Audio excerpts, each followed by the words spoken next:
Hi, everyone. I'm Linda Lexy, and welcome to my first episode of The Platform. I'm so excited to introduce my new interview show as a place for interesting people to share their stories, and I'm really thrilled to kick things off with an interview I actually did in the year 2000 with the late Jam Master Jay of Run DMC, backstage during soundcheck at the then State Theater in Detroit, now called the Fillmore. So there's a little residual noise, but that's keeping it real. Never before aired, so enjoy. Testing 1, 2, Jam Master Jay.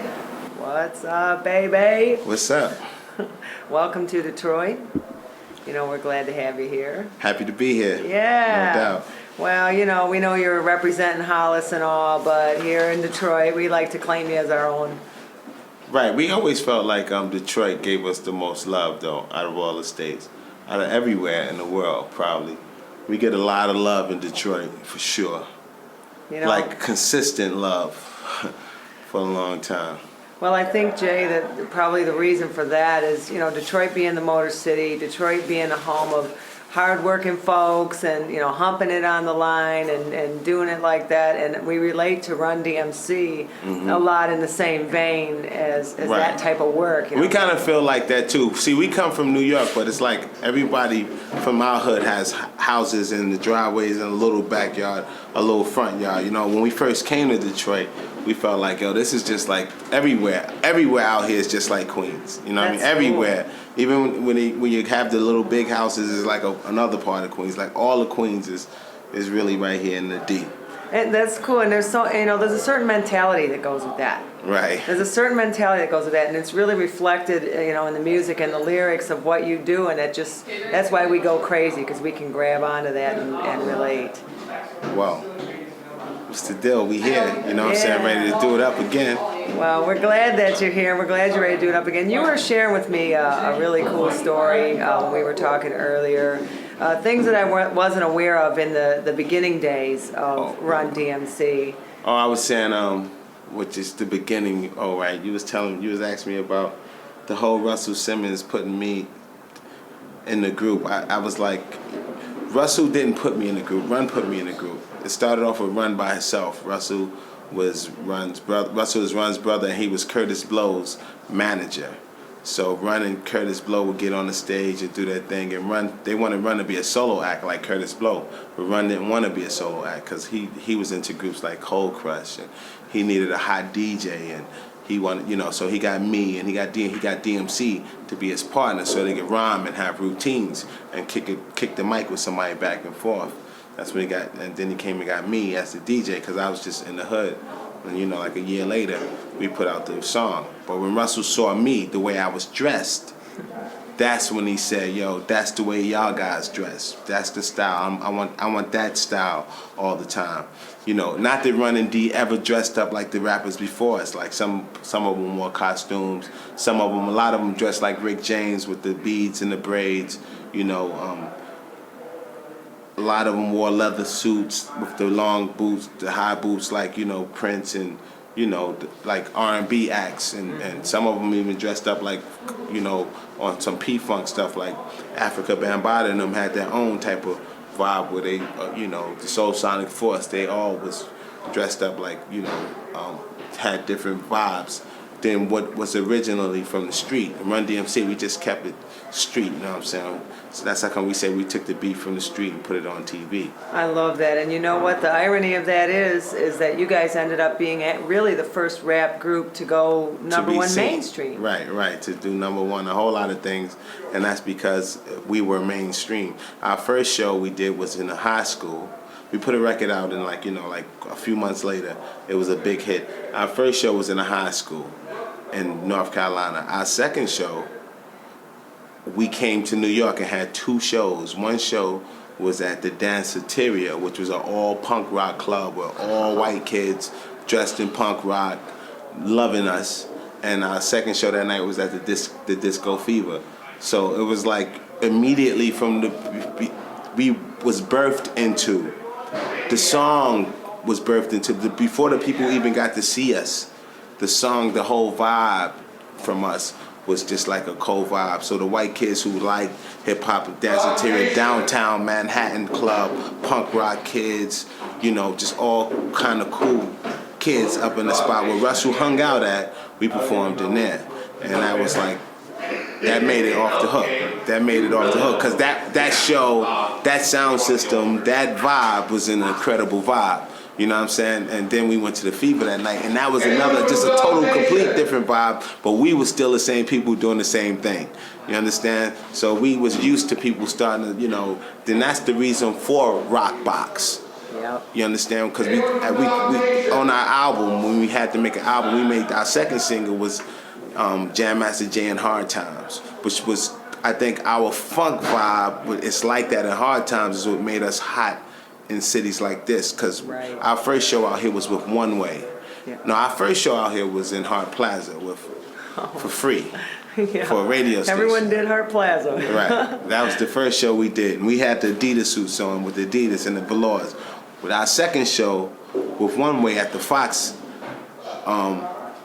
it was like 100 people with Adidas suits, hats, and Adidas suits on. Wow. Then our next show we came back and did the Fox again, and it wasn't the One Way show. It was our show. It was sold out. It was off the hook.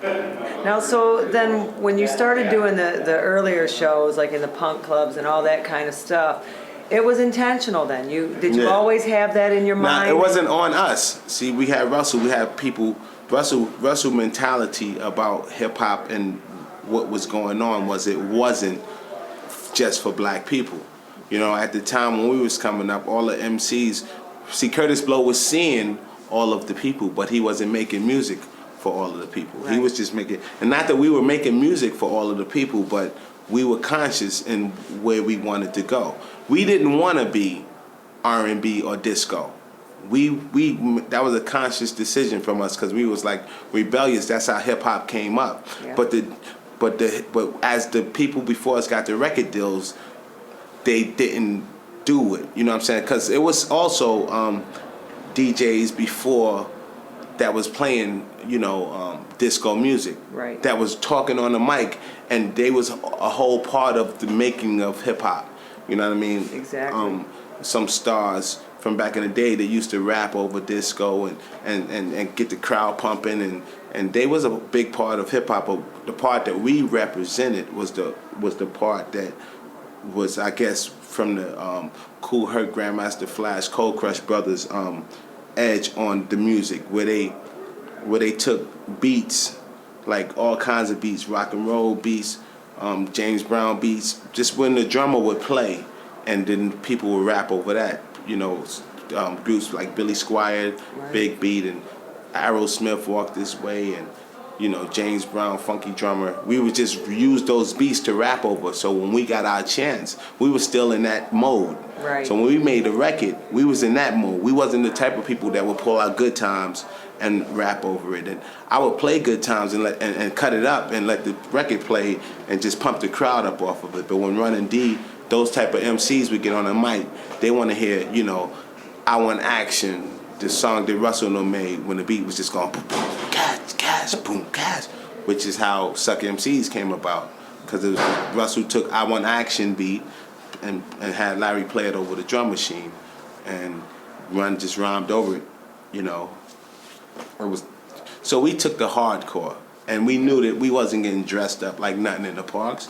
So you couldn't, you know, it was a crazy story about I went to see a show. I dragged my whole neighborhood to go see a show, to see the Treacherous 3, and I was the biggest, hugest fan of theirs. Like, I wanted to be a Treacherous 3 member. You know what I'm saying? I wanted to be Easy Lee, the DJ for them, and I wanted to, after Mo D rhyme, I wanted them to pass the mic to me. You know, I had rhymes too from back in the days. Treacherous 3 rhymes. I was a big fan. I took my whole hood to see them, and they had on like leather suits with high leather boots that come all the way up to their knees, and everybody in the crowd I was dressed like everybody in the crowd. You know what I mean?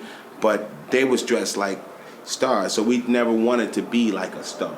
You know what I'm saying? Our first shows, New Edition would come in, they were running with the bodyguards. Right. Our very first show, we walked in the dressing room at that high school, in North Carolina. When we came in through the back door, nobody could possibly know who we was, but we was dressed the way we was dressed. You know what I mean? When we walked through the back doors, the girls screamed and they chased us in the dressing room. And we sat in the dressing room and said, "Oh my God, we fucking stars, man. This is crazy. Why are they out there? They don't even know us. We just kids from Hollis. And how do they know we the ones to make the? Is it because we going into the dressing room and our name wasn't even spelled right on the flyer? It was Ron, ROND, and the Sucker MCs. Oh. That's who we was, Ron D and the Sucker MCs. That's a not beautiful Ron thing. DMC doing Sucker MCs. So we run in the room and we was like, yo, that's cool, but that's like girly shit, man. I'm not running from no girls. I'm not doing that. We not doing that. So we just walked back out and they ran up on us and was like, yo, what y'all screaming about? Why y'all performing? Y'all performing? Yeah, we performing. We regular. Can we get all the? Yeah, we'll sign a piece of paper for y'all, but don't pull on me or nothing like that, because we don't want to be that. You know what I mean? But we know from as we got big, it's all about the perception. If I take 6 big 200 football players and make them run me through a crowd, I'll look real important. Oh yeah. So people will act differently. You know what I mean? But if I just act normal and you run up on me and I'm looking at you like I'm normal and you're normal, and they'll treat that like, oh, he's just normal. They'll embrace that. Right, they'll embrace that. I think that had a lot to do with our longevity. Yeah. Also, because it was, you're not really trying to be way out of reach, and we based our careers on being in reach too, because we never had nobody to reach out to. We didn't have the peers. At some point before, when we first made the record and we was waiting for the record to be made, we were all doing positive things and like, yo, what did you do positive today? They would all come to my house, me and Run especially, wow, and talk to a couple people. What did you do positive today? Yo, I tried to help a lady across the street. Yo, the man jerked himself with the change. I gave it back. Just little, whatever you could think of that was real, real positive. We talked about doing positive shit. And we prayed, to God that, we want to be, we want this to happen for us. So,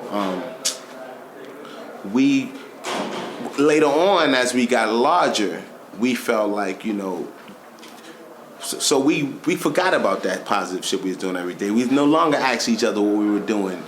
You know what I mean? Then later on, as we got larger, we just felt like, that's the real reason why all this shit is happening. So we try to keep it. We always tried to keep a positive edge, but the industry wanted to think that what we were doing was negative, because people would start, it would be violence at concerts or whatever would jump off, but they never really looked at what we listened to what we were saying. That's and right. What we was feeling, how we was vibing, the positive things that we were doing in the streets. People were scared of it too, Jay, because it was so. You guys were very brave in venturing into what you did and the way you did it, because of stripping down and not going out with a costume, right, because you were, adding the rock flavor in, and you were bringing in a lot of elements that made people go, whoa. Yeah. The rock vibe was really, we did it, but Russell made us do it on the record. You know what I'm saying? Like, we were scratching. This rock box was made because D made the beat, B-boy. Larry Smith came in and put the bass line on it and put those pianos on it, so it was boom, pat, doom, no, no, no, no, doom, doom, doom, doom, doom, licky, licky, licky, licky, licky, licky. So it was nice. And we had just finished having that conversation about how we didn't want to, we got to make an album, but we don't want to make no disco. No, we don't want to make an R&B album. So Russell was like, we're gonna get a guitar player to play the same shit over and just make it crazy and wild it out. And then Running D came back in the studio and was mad as hell. It was, yo, you trying to fucking ruin us? But I was like, yo, this is hot. It's crazy. I was there. One thing, I was there. When you're a part of something, while they doing it, you kind of love it more. Right. You go home, you're thinking about it. So they came in on it brand new. They didn't see it be created, and I was there. So The same thing with Walk This Way. When we was making Walk This Way, then we made King of Rock album, and that was because we was down with, we was already, we happy with rock. We gotta let y'all know we doing King of Rock. Because we like it, because nobody else is doing it, and this is our shit. You know what I'm saying? Man. So we gonna do King of Rock. And after King of Rock, when we was making Raising Hell album, me and D was in the studio I was making a Walk This Way track. You know what I mean? I was using those drums. I was using some of the guitars. I was doing some things. And Rick Rubin came in the studio and was like, yo, hold on. Let's just call Aerosmith up. This shit is incredible. But see, we wasn't doing the song over. We was just making a track, and D was gonna rap, and I was scratching some of the other songs. It was like a whole different, it was Walk This Way, but it was not Walk This Way. That chorus wouldn't have been Walk This Way. You know what I mean? Rick Rubin was like, nah, that's my favorite fucking song in the world, man. Y'all are incredible. I'm calling them up. Then Running D didn't want to do those vocals. Aerosmith came in there, we did the song, but Running them just was lazy on the vocals. Nowadays, they was like reading it. I came home so excited, so hyped. Was like, yo, they're busting your ass on your own song. How you gonna let somebody come here? Because Steve was hype, you know what I'm saying? Right. And Running them was not hype. But I knew that we were hype. And they wasn't, feeling the whole vibe. Joe was cool. I was like, yo, Joe, do that solo over. They really wasn't on no bullshit. They was really, really, really cool people. You know what I'm saying? When they came in the studio that night, They were down with it. they was totally down. So I just was like, yo, they listened to it. It was like, okay. So they came in the studio one day, just me, them, and the engineer, and they got serious with it. You know what I'm saying? They knew the vocals already from listening to it and reading it and doing it the first time and making it happen for the first time. It was okay, but it wasn't what it is. They killed the shit. And I was like, yo, this is the biggest fucking record on the album. He's like, you crazy, man? We got my Adidas. We got Peter Piper. Right. You sick. I was like, yo, Peter Piper is my favorite record on the album. Wow. But this Walk This Way shit is the biggest fucking record. If you think Rock Boxing King of Rock is big, this shit is huge. Look, we got a motherfucker singing a chorus on this joint. We don't do that. Our records wasn't like that. You know what I'm saying? Yep. So we had this tricky. You know what I'm saying? We had, but I said, yo, this shit right here is big. This shit is huge. So bad. So huge. Yeah, it's huge. What do you think, Jay? Because there's no doubt about it that you guys are truly, it's a cliche word maybe, but I think it's an important word. You guys are pioneers. Right. And what do you think about that when somebody throws that? I just think that, I was just blessed to be a part of some shit that I believed in before it was big, and I seen it being big. And then I had a mentor, Russell, who was telling me what I knew, but telling me how to express it and showing me how to express this whole hip hop vibe. Like me immediately in 83, 84, we was over in London, busting it out. In 84, 85 in France, doing it for free. We would leave some tours and be like, yo, okay, we need 10,000 out of all you guys' account to pay for the tour. You know what I'm saying? Like, not only we working for free, we paying to fucking go out there. You know what I'm saying? And Russell was like, yo, don't worry, this shit it's gonna pay off in the long run. Motherfuckers out there don't know. You need to go let them niggas know. Bring some people with you too. Make it a show, cause you're gonna come back out there on your next album and you're gonna get the dough. No, then it still ain't happening. On your next album, you're gonna get the dough. It still ain't happening, But eventually, it started happening. It clicked in. After it started clicking in, it was a beautiful thing. Cause then, it was really like we would work in the States. We get tired. We'll make an album and we'll go overseas. While the album is doing whatever it's doing over here, we'll be overseas, not knowing what the hell is going on. Just hearing the phone calls from the crew, whatever. We come home, our shit is kind of blazing, and we already practiced all the new songs and shit like that. So we hot, we feeling hot.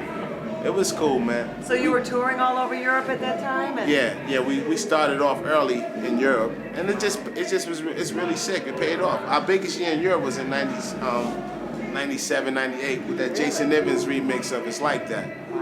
And it was like sold 5 million records overseas. But our roots was already planted. So when we came back through, it was like we had old fans and new fans. So So you got a new album coming out? Crown Royal, man. It's on Arista Records. It's coming out whenever. I don't know, man. This in God's hands, and right now it was in Clive Davis, now it's in L.A. Reid's hands. L.A. Reid love it, you know what I mean? It's like, it's a lot of political things went on with it, but it's sick. I got songs with like Kid Rock. I did 2 songs with Kid Rock. One of them on the album, another one just a hit just sitting in the air. I got a song with Limp Bizkit, Fred Durst. You know what I'm saying? We got 2 songs with them too. You know what I'm saying? But one of them was on the album, and one of them, whatever Fred want to do with it is sick. We got a song with Old Dirty Bastard. You know what I'm saying? We got a song with Meth and Nas and Prodigy from Mobb Deep. And we got a joint on there with Everlast. We're running Everlast, and Everlast is singing "Take the Money and Run." The old Steve Miller joint. Miller, right? Shit is sick. You know, the album is like, we got some hot ass joints on there. You know what I'm saying? We just, we got this joint called Crown Royal, and that's the name of the album. And Run is rhyming, and he's just like, I think he's at his all-time high. Wow. He drops a rhyme that says, I'm the reason you started rhyming. I'm the reason rap sales started climbing. That's why I'm still headlining. I'm the king. And before I leave, y'all cats gonna learn. Man, you suckers wanna burn, wait your turn. Run, I'm a living legend. My suggestion is learn your lesson. I leave you stressing, confessing the death is revving for blessings. And whatever your impression, it better be that we the top pedigree, bringing you energy since '83. You know what I'm saying? He started killing it, I got chills just from you saying that. The vibe he's talking about, you know what I'm saying? He said, I run this here since way back when. I pick up a pair of Adidas and make your ass wham again. Yeah, he's killing it. So it's like a whole big underground buzz. We don't give a rats because we just do what we do. You know what I'm saying? Before I came from here, I came from London. We just finished playing at this real famous building. The Rolling Stones, a big store opened up back in the early days, and the Rolling Stones played on the roof.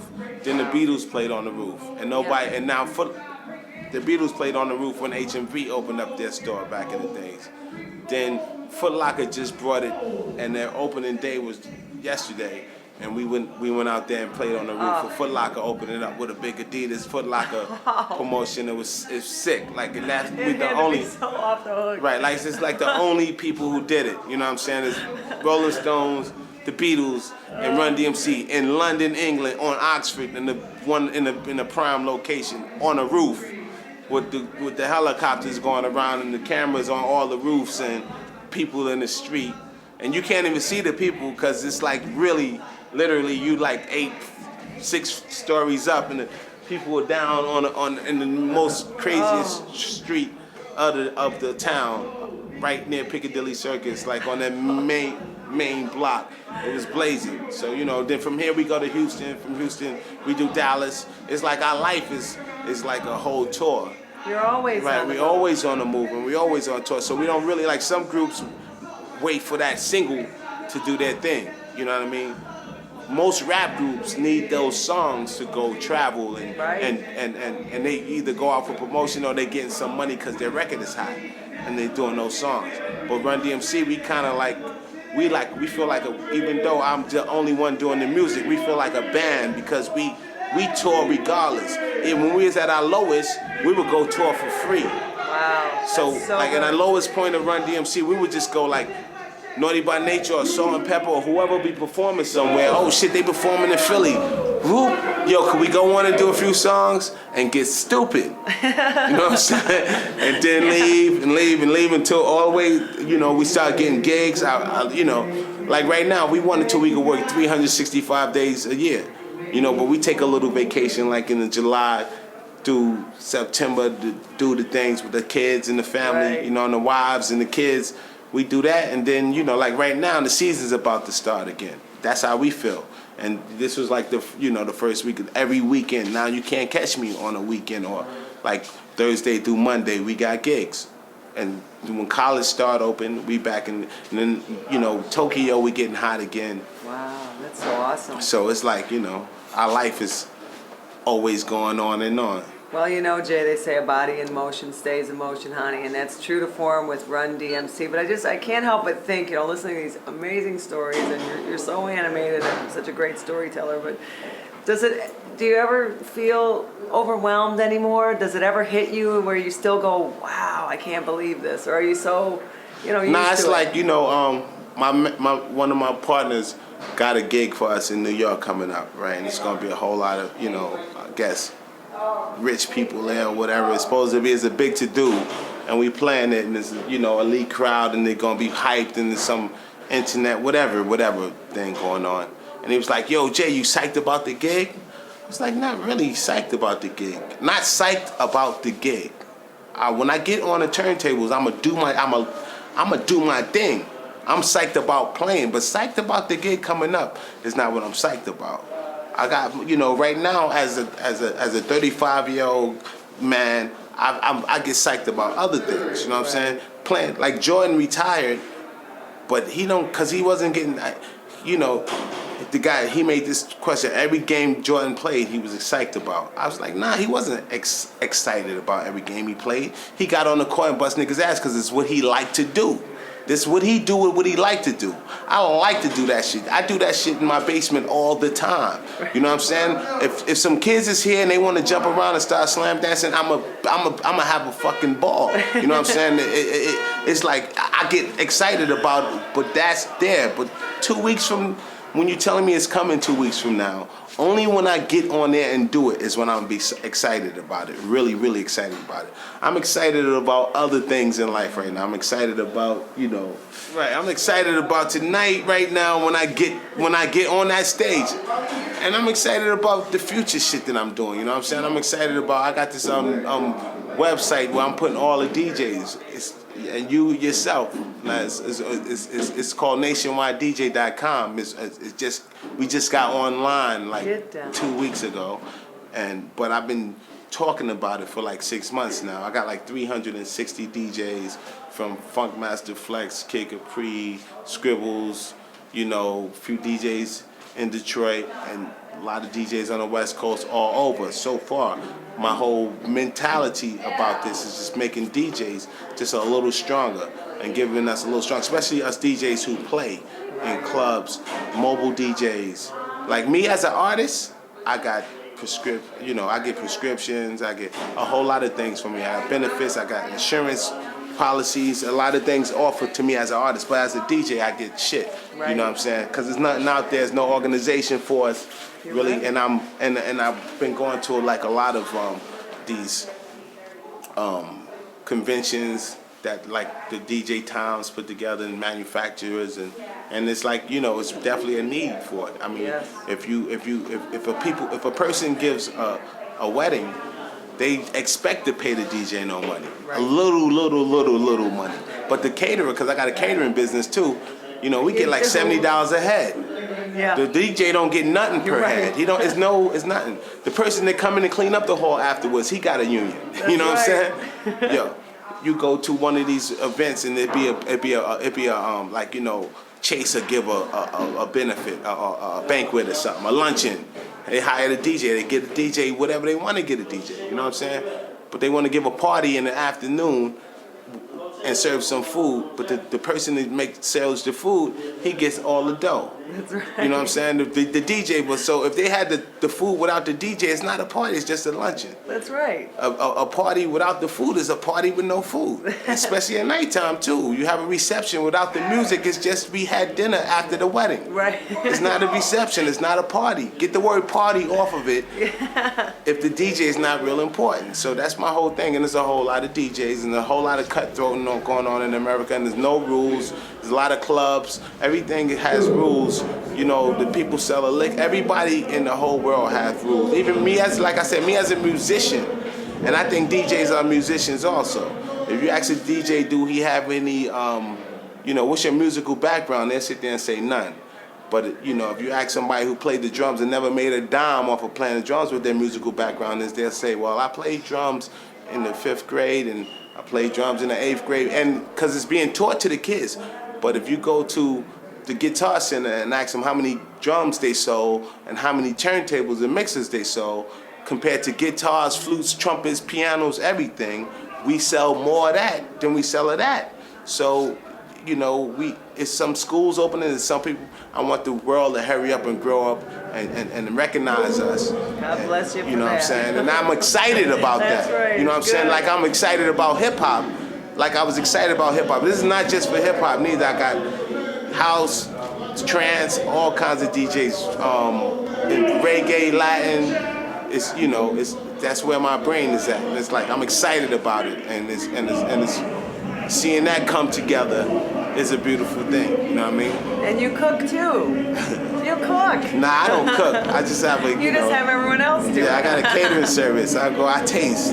You taste. Right. I'm down with that. And I don't even bother that. Like that's something I did for a friend. Had an idea. I kicked some dollars in, and it came back to me. Giving it back. That's it. Get a little return on it. It's all good. And then it wound up happening. And then they started getting a couple of catering jobs. It was a restaurant. Started getting a couple of catering jobs, and they make money. They give me money. That's a smart thing. Yeah. You know, You gotta people have your to spoon eat. in a lot of different pots and stir Well, it you know, up. I don't even, you know, I just brought that up because for the sake of what I love. I like that though. That's You know what I'm saying? Yeah. For the sake of what I love, it's not happening the way it should happen. You know what I mean? And it kind of creates the image too, Jay, and lets people understand that you've got a whole life. Right. And beyond what you do with Run DMC, Right. because of the way that it touches people just assume it as that's your whole life because it becomes Right. so important to them. Right. Well, Run DMC is really my whole life. Yeah. You know what I'm saying? I can't act like this. Well, it's a good bulk of You know, when it. I was in London, you know what I'm saying? It's not like, you know, I was having big nationwide DJ meetings. I attempted to. You know what I'm saying? It didn't work out. I you know, one miss of a meeting and this one late flight and that was over. You know what I'm saying? But it's like, you know, Run DMC is my life. It absorbs my life. You know, between Run DMC and my kids, I got 3 little boys. Oh, I gotta sweet. keep, you know, their school and all that. It's cool, you know. How old are they? 14. So that's like freshman. Oh boy, yep. 14. It's cool though, cause I'm 35, so I'm still there with him. He Yep. can't pull nothing. Everything I just started Run DMC like in the 9th grade. It felt like, even though I was a freshman in college, but I was just a freshman. Me and Run was cool. We've been cool, you know what I'm saying? So I know the friends that he's making. Who I'm all the way in touch with him. And then I got a 9-year-old. And I got a 5-year-old. Oh, perfect ages. Nice. I hope. I don't know. You know And you what can I'm saying? still run and you can still catch them. Yeah. If you have to. We don't have no babies now. It's all cool. That's a good thing. I'm a mother of 2 myself. Okay, how old? My daughter, my oldest will be 13. My youngest will be 8. Right. So I totally know. You know. Oh yeah. Right. But it's all good, you know, it's Yeah. all good. And I'm really proud of you guys and your longevity and your accomplishments and your message and Yes. your fortitude to stick with what you do. Yeah, you know, Run got a book that just came out too. Oh, he does. Yeah, it's hot, man. So I can't even tell you a lot about it. Just go read it. I will. Find it, Run's book. I'm gonna find it in. What else is going on? DMC is doing a lot of things. He got like a solo project that he's working on right now, and he got like a solo project on the music side that he's working on, and he got like a bunch of like a whole like cartoon situation about to happen for him in Hollywood, like because he's been an artist How cool! I didn't know all his that. life, so he got like a whole like animation type of situation about to happen for him. I love So when we get our chance, when we do take a little bit of time off, you know what I'm saying, we all get real busy. And when we get on the road, we love each other so much that's, you know, we like to stay on the road. You know what I mean? That's so good because it's family. Yes, that's family. It's family, it's history, and it's a bond that's not about to break anytime soon. I know they're out there waiting for you, Jay, probably pacing around, but I've enjoyed this a great deal. Cool. It's Me a great too. conversation. Thank nice you, to man. meet you. Thank you for sharing your time and your stories with us, and continued success to Run DMC. Same to you. You know, you gotta Motor give me City some. loves you. Right. I'm gonna hit you up. Thank you for the great interview, Jay. Special thanks to Amy Spencer Timon for arranging this interview, and to the amazing producer Mike E. Clark for recording it and saving it in his massive file library for all these years, and actually finding it for me 20 years later. Wow, what a blessing. Thank you to Tino G for helping me bring it to you this launch episode. I'm Linda Lexy. Thanks for joining me. Hope you've enjoyed the show, and we'll tune in for upcoming shows and more great guests right here on the platform.